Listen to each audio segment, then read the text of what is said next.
always interested in showing off old and weird games on my YouTube channel, and Operation Flashpoint Elite definitely has to be one of the weirdest ports that I've ever seen. I personally find this release to be especially strange due to it being a fully featured, hyper-realistic milsim released on a console in 2005. This game features multiplayer with voice communications, a campaign, tons of varied missions including co-op and even custom missions that you can make in multiplayer and single player. Plus, the game appears to be some sort of bridge between Operation Flashpoint and Arma Armed Assault. Operation Flashpoint has some mechanics from Arma Armed Assault, and even runs on the same engine. The game straight up looked like a low-res version of Arma 2 when I first heard about it and first saw it, which completely blew my mind. I personally make this comparison because I've spent a huge amount of my life playing Arma 2, especially with DayZ mod. I loved that game. Can't forget about Wasteland. Wasteland was fire. It's just pretty trippy how a game looks like Arma 2 running on an original Xbox. Before we dive too deep into the mechanics of the game, I'm going to give you a brief history and rundown of Operation Flashpoint. Before the Arma series was known as Arma, it was known as Operation Flashpoint. Operation Flashpoint is a tactical shooter and battlefield simulation game developed by Bohemia Interactive Studio and published by Codemasters in 2001. Bohemia and Codemasters eventually split up due to Codemasters being dissatisfied with Bohemia's work, and they wanted to find external help to help Bohemia on the game. Bohemia obviously disagreed with this, and the studios parted ways. From what I can tell, Bohemia got to keep their engine, but they had to publish their games under a new IP,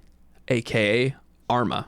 I don't know about you guys, but I kind of prefer the name Arma, so no harm, no foul in my eyes. So Codemasters got to keep the rights to the name Operation Flashpoint and went on to release games still under the Flashpoint name, most notably Operation Flashpoint Dragon Rising. Bohemia went on record saying that it is not right to promote this game as an official sequel to the Operation Flashpoint game. So, this leads me to believe it wasn't exactly a clean break between the two companies, but that's simply speculation, so don't quote me on it. And that's the brief backstory as to why Arma is now published under a different name than Operation Flashpoint. For the uninitiated, Arma Armed Assault was the sequel to Operation Flashpoint. Operation Flashpoint Elite served as a strange bridge between Operation Flashpoint and Arma Armed Assault. You can see this clear as day when you look at the mechanics such as leaning being included in the game. Completely new voice acting, units, remember, no one is to leave here alive.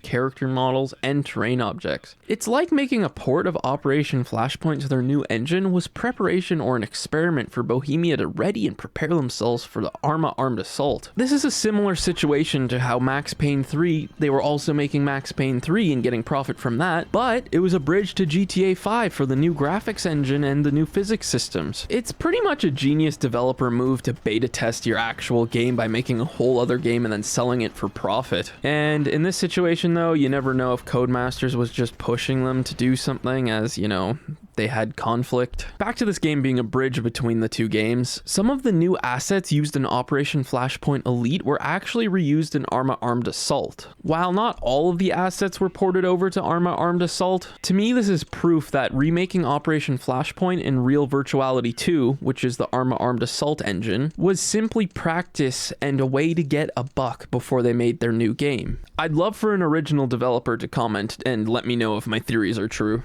So, here's another little interesting tidbit. Operation Flashpoint Elite contains only the original campaign and the Resistance expansion, which was made by Bohemia. The DLC created by Codemasters known as Red Hammer was not included. To me, the decision not to include the Red Hammer DLC was likely a decision because of the tension between Codemasters and Bohemia. Because personally, I don't see why they wouldn't add it. It's simply more content for their game. Now I'm going to tell you about some more differences between Operation Flashpoint Elite and the original Operation Flashpoint. Other than the game being on a whole different engine, going from Real Virtuality version 1 to version 2, as well as the aforementioned character models, terrain objects, voice acting, leaning, and even textures, they introduced colored dots in the game to assist you in identifying your enemies or friends. It's a pretty great little mechanic, but a little immersion breaking if you ask me. There's some mission differences as well, such as a helicopter extraction appearing instead of a truck at the end of the alert mission. Then there's also another change with the Guardian mission where you could use a different tank. And then there's the aforementioned voice acting, character model animations, and terrain object changes that I mentioned earlier. Alright, that's enough with the backstory and the differences. Let's get into the gameplay. Now, before you're allowed to dive into the game, you have to create a user profile with a custom character. You can choose the face of your character, the voice, if they have glasses or sunglasses. Then you can choose the pitch of the voice as well.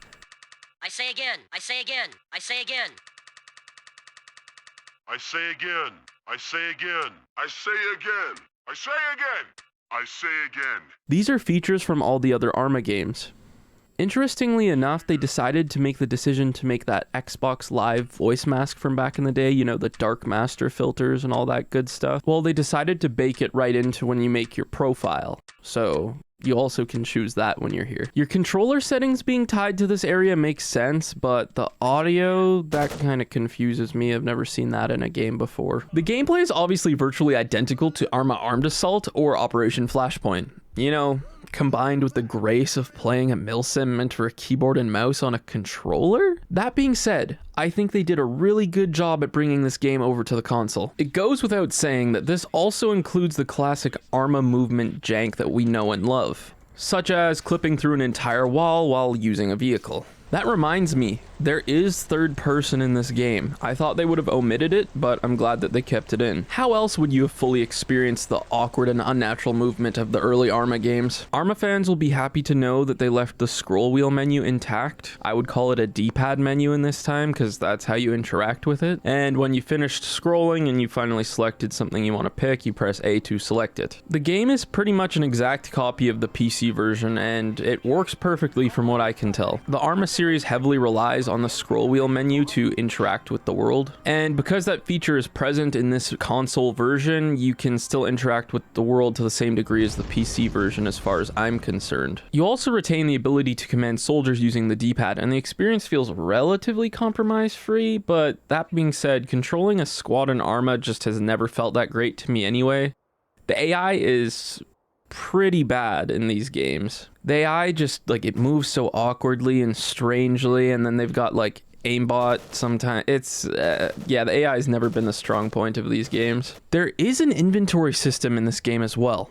I don't believe there ever was one in Operation Flashpoint, so this appears to be an earlier version of the inventory found in Arma Armed Assault. This kind of fuels my point further that this is actually just a bridge to Arma Armed Assault, but basically you can only drop items using this inventory or inspect them and get detailed descriptions of the items. You can't open up your inventory and look at the contents of containers or vehicles and then store your items on your persons into that container. This is a feature from Arma Armed Assault and onwards. So with that being said, you can still interact with the containers and vehicles by using the scroll wheel to swap your items for whatever is stored in the containers if your inventory or weapon slot is full. So technically you can still store stuff and interact with containers, but not really since you're only swapping them out. If you have nothing on you, you can just take out of the containers using the scroll wheel menu. But there's no finding a cache and depositing your stuff into it without having to swap. Vehicles all feel great to me in this version, if not better than the PC version, simply due to the ability to use a controller. Using a controller in Arma gives you a much more finely tuned means of operating whatever vehicle you're in. You can even switch to a profile that has gas on the triggers for cars, but oddly the left trigger is the gas and the right trigger is the brake.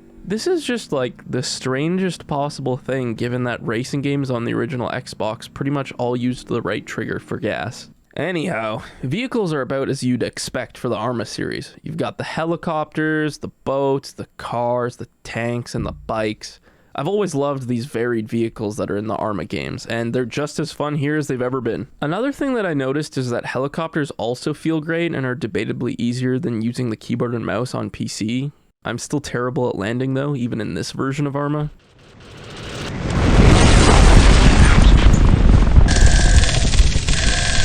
The combat system in this game is just as you'd expect. Classic milsim gameplay.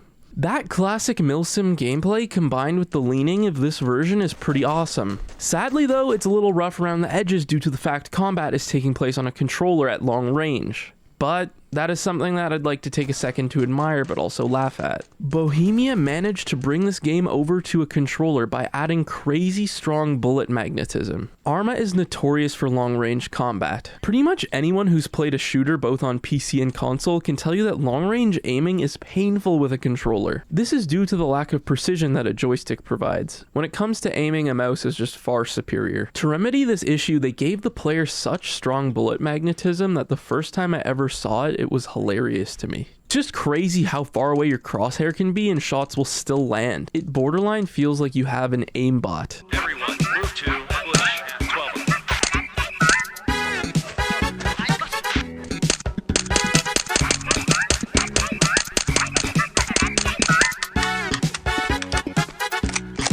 Two o'clock, machine gun, 100 meters. 1 o'clock, enemy soldier, 100 meters. G soldier at 100. Target G soldier. Everyone, engage 12. Everyone, go to 0, 0, 3.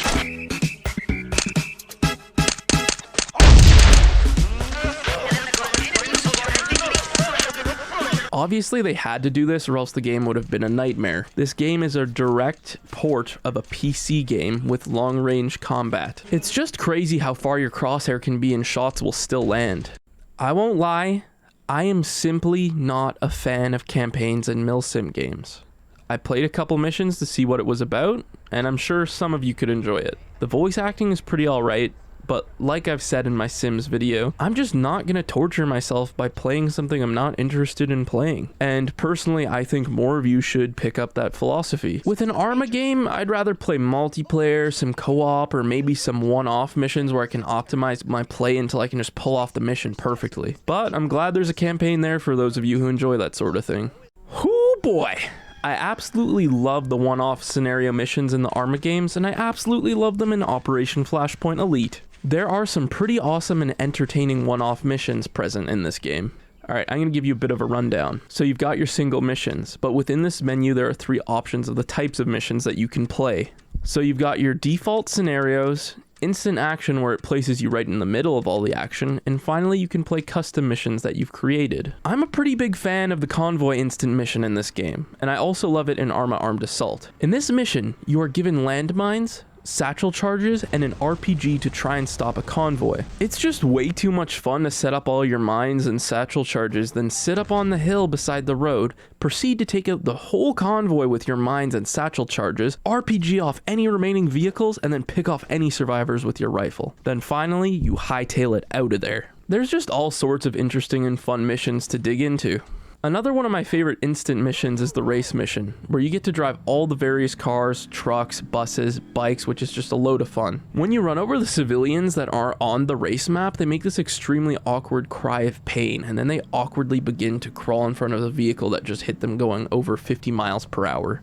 It's pretty funny. The single missions in Arma games are just generally fun to play over and over and master, and I actually really recommend them. Another thing that is quite crazy about Operation Flashpoint Elite is that there is a fully fledged mission editor within this game from 2005 on an original Xbox. There's even 5 gigantic maps that you can choose from, and I'm pretty sure they're 20 times 20 kilometer size kind of maps, if not larger. And just add that you can play with 14 players on LAN or online, and this is just truly mind-blowing. The actual depth of the custom missions you can create is quite insane. You can add 3 different types of armies to a mission with infantry units, armored vehicles, airplanes, truck-type vehicles, support-type vehicles, ammo trucks, ambulances, refuel trucks, repair trucks. Then you can also add civilians, police, civilian planes, vehicles, bicycles, car buses, and motorcycles. Then on top of that, you can add ammo and weapon supply caches and then booby trap the world with landmines. And then you can even add objects to the world such as buildings and tents and different kinds of like covers and barrels. And then you can even add atmospheric sounds. I feel like I'm just rambling, but there is so much content for a 2005 Xbox game, man. Like, I compared it to Operation Flashpoint's PC editor, and Elite comes pretty close to having all the features from its PC predecessor from what I can tell. Just imagine having this on your Xbox as a console-only gamer in 2005. This is just a truly wild experience, and it's crazy that it even exists, in my opinion. The possibilities you are presented with are pretty much limitless compared to even modern console games that have editors. I mean, yeah, there's some pretty deep ones, but, you know.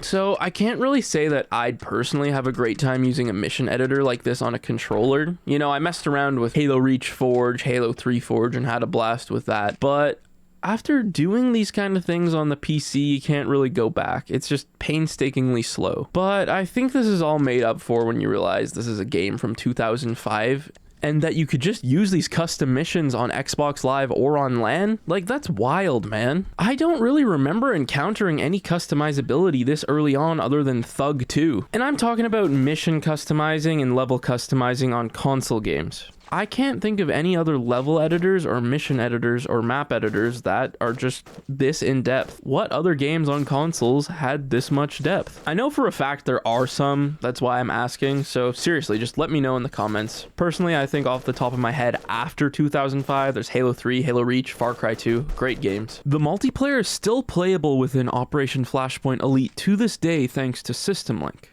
And you can still play online using Xlink Kai. It would be a lot of fun if we could get a group together to play this game, so join my Discord server if you're interested in doing that. The link's in the description of the video. Anyhow, back to the multiplayer. There are 7 game modes available to play.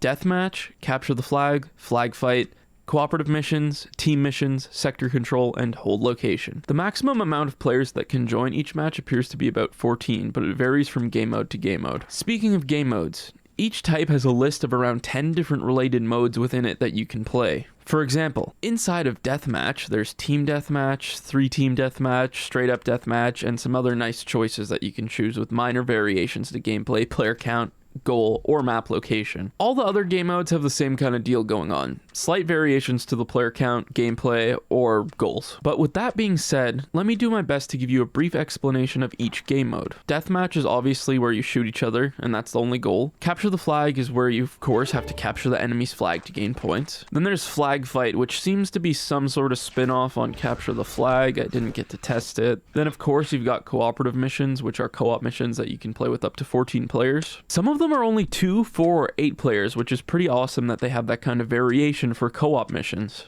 Then you've got Team Mission, which is basically a deathmatch, but with mission goals that you've got to accomplish to win. Sector Control appears to be some sort of domination style mode, and then Hold Location seems to be a king of the hill. So like I said, there's about 5 to 10 different variations of each game mode, and some of them are really goofy. Sector Control has a 12-player bike race that you can play, which is just hilarious. There's just a huge amount of replayability offered within multiplayer. It's a great choice for a LAN party. The sheer choice of modes isn't even the best part. You can play custom missions here and make tons of interesting scenarios to play with your friends, and the potential for having a good time is just huge. All in all, it is absolutely crazy to me that a milsim of this level was ever released on a console in 2005, let alone with the experience being left in a relatively uncompromised state. So, bravo Bohemia, you impressed me and you deserved better. So, I hope all of you enjoyed this video. I hope you got a nice taste of this obscure gem of a game, and I hope you guys all check it out.